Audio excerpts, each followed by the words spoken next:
Hello, this is Kenny. Welcome to lesson number 6. This is a different lesson because for the first time I'm going to be teaching a piece I did not write myself.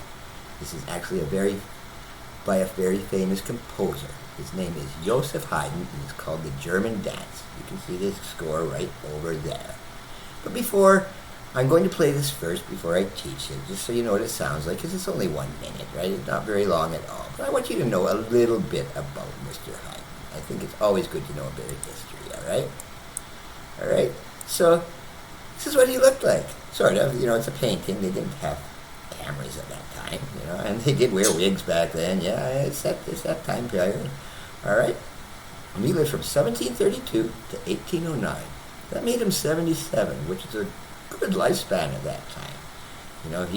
At that time people didn't live that long. We have much better medical and health and everything nowadays. 77 is still pretty darn good. But at that time, 77 was amazing. The other thing I want you to notice is the years. He was born in 1732, and this was what is actually known as the classical period. Now, what's confusing is there's a whole field called classical music, but the actual classical period only was from about 1750 to about 1810, 1820, all right? It encompassed Haydn, Mozart, Beethoven in his earlier years, but it wasn't that long a period, but everything's called classical, so it does get confusing. But anyway, Haydn was known as the best composer of classical music at that time. He was known as the father of the symphony. He wrote 104 symphonies. He invented the string quartet. He wrote over 50 of those, I think. I'm not sure exactly, but quite a lot of those too, and he even invented the form. And the other thing I want you to know about Mr. Haydn is that he was not self-employed. No one was self-employed at that time period. All right? He was a court musician. And this is where he worked. This castle. He was working for a guy named Prince Esterhazy. And this prince owned this castle, this land. So basically what he was a court musician. He had a very good position. He would have lived in this castle. And he was paid just to write music for this one guy and write for his parties and everything. By the time Beethoven came around, in the earlier 1800s, that's when musicians were starting to be freelance and start trying to make money themselves. So the court musician stuff was kind of going out of style. Mentioning Beethoven, yes, actually Beethoven, Haydn taught Beethoven a little bit. Beethoven said he never learned a thing from him, but that's the way Beethoven was. And to show you how long Haydn lived, Mozart was dead long before Mozart was born, well after Haydn was born, and he died long before Haydn died. Mozart died at 35, and Haydn died at 77, so just to show how the ages are. But anyway, enough history. I will play this piece for you, and then on to the lesson.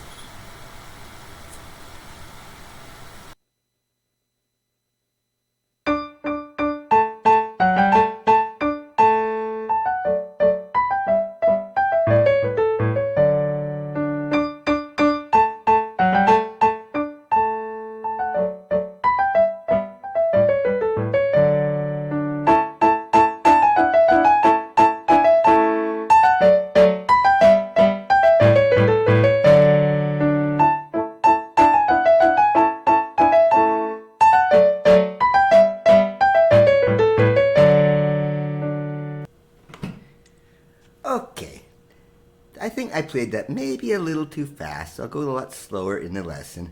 It's a little bit difficult to see sometimes, all right? All right?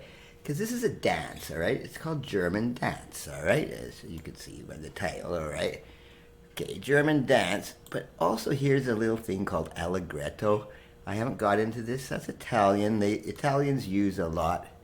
Is used a lot in music for historical reasons. But allegretto just means medium fast. Not too fast, not too slow. So you don't want to go too slow or no one would dance to this. That would be a terrible dance, but you don't also want to go. You don't want to be, so it's somewhere in between. You can pick your own tempo. Allegretto just doesn't mean Just not too fast, not too slow. Okay? And also, being a dance, remember the last lesson? It was a waltz in D major. This is also in D major, which means you have an F sharp and a C sharp in here. Okay? All right? But the waltz would sound more like this if it was waltz. But no, this is just a different kind of dance. It's just a German dance, a generic form. Okay, what makes this a little more tricky is a lot of these notes. I haven't really taught you where they are. I've just shown you just have to count up the lines and the bars. And what I really highly recommend you doing when you're doing this is in my comment section, there is a link to this guy named Michael Kravchuk, who wrote a really good version of this thing that you can print out. And I recommend just printing this out, and you can write on the page. If you need to write down the notes, do it. All right? This is an A, and so is this an A. I mean D's, sorry. Excuse me, they're D's. I'm crazy. All right? All right, but yeah, you can write D, D, D, and A, A, whatever the notes are. That's not cheating. That's just learning. All right? So anyway, try that, but do try to print this out. Okay? In the meantime, to play this thing, the first starts is just 3 Ds and 2 A's, and same in the left hand. Very simple. All right? Practice them separately, as I recommend. Do each hand separately, and then when you're comfortable with both, that's it. That's the first 5 notes. Very simple. The next part is, now I recommend his fingering. He starts on the second finger. You might think you want to put your thumb on there. It does work, but it's a lot smoother if you use the second and pass your thumb under. All right, the left hand's not a problem. That's F sharp. You can do that very easily. You don't have to pass anything for the left hand. A couple things I want to mention to you, though, is these dots. Okay? You see there's a dot on every top of these notes on here. All right? That is staccato. That's all that means. And that means it's detached. All right? Instead of held out. All right? It just means separate the notes a bit. All right? But in complete opposite, when you see a line like this, these are called phrase lines. And here's a really big one out here, right? That's the exact opposite. That's legato. And that means play them smooth. Hold those together. All right? So staccato, legato. All right? The other things you'll see that I haven't taught you yet are these letters. Forte, mezzo piano. Okay, we're not going to worry about that too much in this lesson. I will be teaching that much more later. Those are volume markings. F is forte. It means loud. MP, mezzo piano, it means medium soft. We're not going to worry about that too much, but I will be teaching those in future lessons, and particularly in a theory lesson very soon. All right, so basically in the first part, you've got this. We're still in 3/4. Okay, now the next little bit here. All right, your left hand is very simple.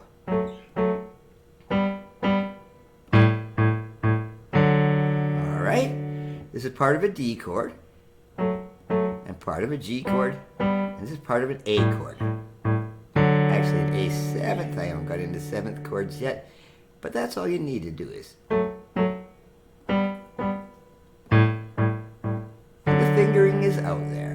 And the right hand part of it,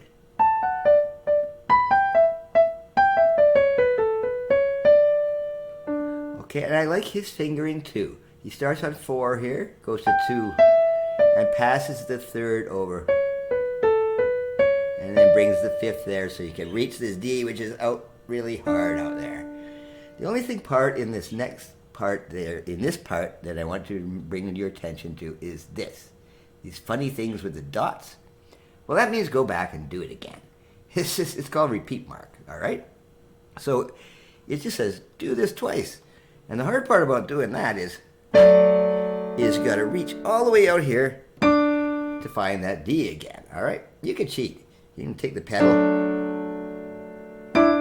All right, but it's hard. Basically, what you really want to do is look ahead and see where you're heading. And you can miss. I do it all the time. All right, you know, if I'm going from here, whoa, I missed completely. You know, and that can happen. It takes a lot of work to try to hop from one place to the other. It's one of the harder things in piano. And if you get it wrong, don't worry about it. But anyway, those first 8 bars, yes. Smooth. Staccato. Staccato. Smooth. Okay, let's move on to the next 8 bars, which is actually the end of the piece. This thing is very short, I tell you. Most of Haydn's stuff is quite a bit longer, but he wrote this little waltz, a little dance. I said waltz again. This part's even somewhat easier. Your left hand, let you notice one thing here. See this G sharp? And there's a G sharp there. And remember, if I put a G sharp here, this G sharp, it's in the same bar. That'll also be sharp. What Haydn's doing there is he changes the key. Just for about 3 bars, he's changed to A major. Remember I got you to learn the A major scale? It has a G sharp in it, right? So what you're going to find here is,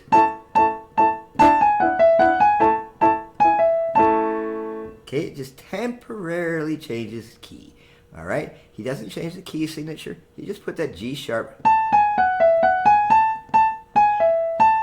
all right? Because he just goes right back to D major. It's just a temporary. Classical music changes keys an awful lot, all right?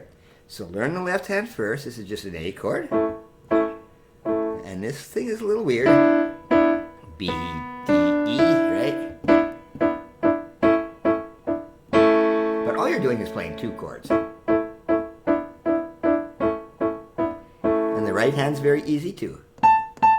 And a nice big smooth phrase. And guess what happens now?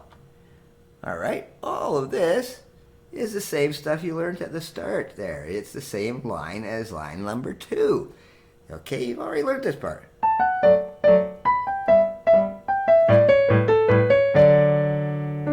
All right, so he just copied it. You've already learned that. So really, the only thing you need to learn, yes, birds, the only thing you really need to learn is this part, and the rest is all the same.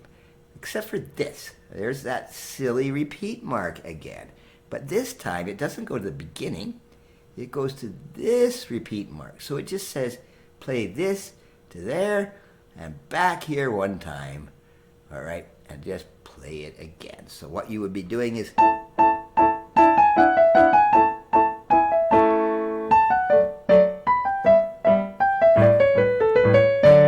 then back again.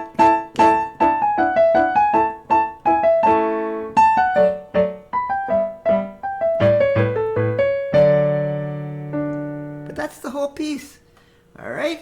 It's not that hard, but it is a lot harder than anything you've learned up to this day. So if you get frustrated, come back to it later when we've taken some other lessons, because I've jumped ahead a little bit. But I wanted you to get a flavor of what it is to play a classical piece, all right? All right, now I will not let you get away without a scale. And this one, the A minor scale. The next lesson, I want to introduce you to the minor keys a little bit, all right?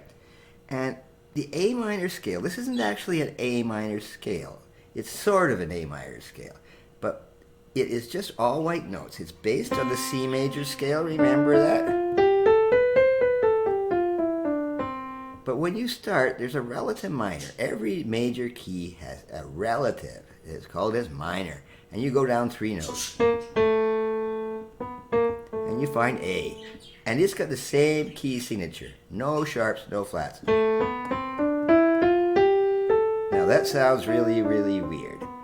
It's not really an actual minor scale. There's 3 types of minor scales. This is called the Ionian minor. There are 3 types. I will teach them all. But right now, I just want you to get used to that same different sound. Okay? Same in the left hand. Same fingering as this. Didn't even put the fingering in because it's the same.